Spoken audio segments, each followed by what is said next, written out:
Dinosaur cake naman tayo for today's video. Mga mi, tara na G!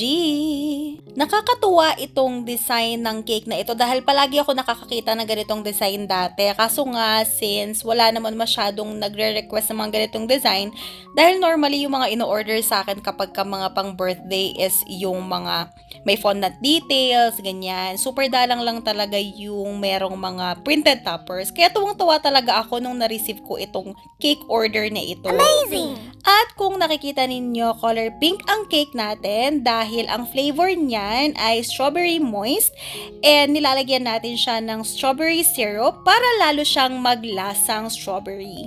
And aside sa strawberry natin, naglalagay tayo ng caramel na syrup dahil ang pinaka-flavor talaga ng cake natin is strawberry moist with caramel filling. Hindi ako naglalagay nung caramel fudge kapag caramel yung filling na nire-request ni customer dahil meron akong ibang taste when it comes to cakes. And ang sarap kasi niya na kapag sinisip-sip nung whipping cream natin at nung pinaka-cake base natin yung syrup, tas naghahalo yung lasa nila. Naka-receive na actually ako ng feedback sa ganitong flavor ng cake na sarap sila kasi maganda rin itong cake flavor na ito kapag hindi ka mahilig sa chocolate. Sakto lang yung lasa niya, hindi siya super tamis and at the same time, yung tipong mapapakuha ka pa talaga kasi hindi talaga siya nakakasuya. Amazing! Ang size ng cake na ito is 8x4 pero makikita ninyo medyo matangkad na siya. So most likely naging parang 8x5 na siya kasi hindi naman talaga ako nagsusukat talaga ng cakes natin. Basta yung per layer natin is 1 inch kasama na yung filling natin. So, since 4 na patong yan, and then meron pang pinakapatong sa pinakataas, which is additional 1 inch, kaya nagiging siyang 1 inch higher. And then sa lapad niya, syempre, yung pinaka-cake natin is 8 inches in diameter, and dahil tatabunan natin siya or cocoveran natin siya ng icing, mas lumalapad pa siya.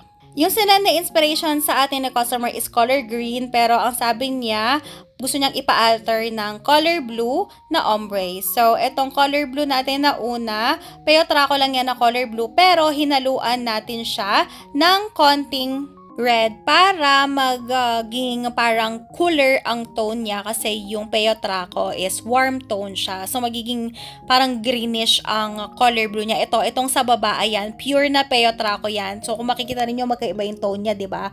Pero kung gusto niyo naman na wala nang hinahalo, yung Chef Master na blue, ganyan siya yung kulay niya dun sa taas.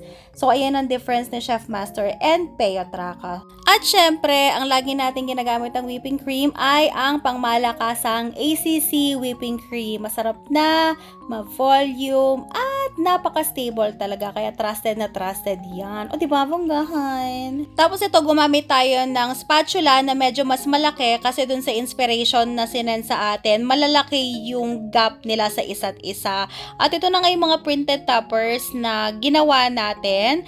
And isa-isa kong sinerch yung mga yan and then inedit ko kasi nilagyan natin ng mga balloons, ng mga birthday hats. Ayan, medyo mahirap kasi maghanap ng mga ganyan sa internet.